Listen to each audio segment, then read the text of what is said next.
Jó ebédhez szóló nóta című műsor.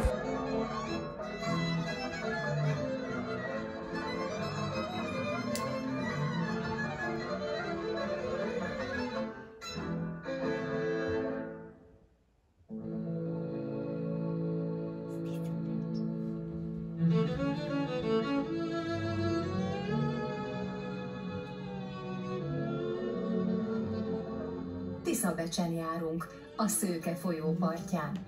Itt találkoztunk Danó Dominikkel.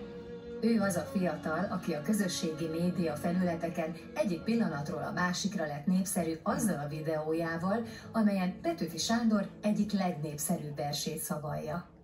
Falu végén kurtakocsma, oda rúg ki a szamosra.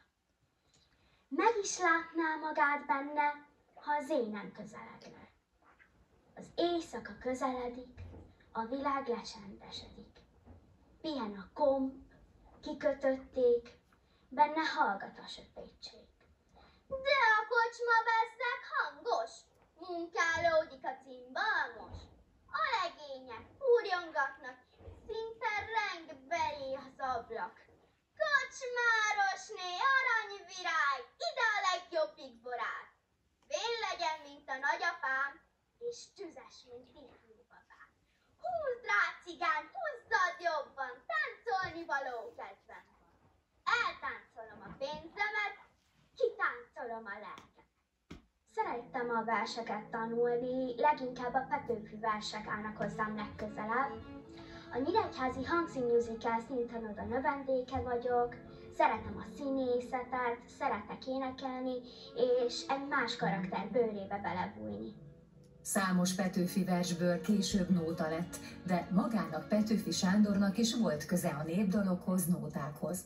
Már atyja kocsmájában elmélyülten hallgatta az öreg falusi emberek dalolását, mint katona pedig gyakran hallotta bajtársainak hazavágyó dalait. Ezeknek is köszönhető, hogy a magyar népdal sajátos tulajdonságait művészi módon építette be lírájába.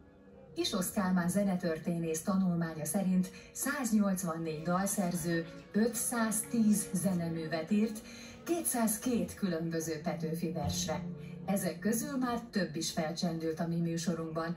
Elég, ha csak a Rózsabokor a Domboldalon című szerzeményre gondolunk, melyet Bősi Szabó László énekelt.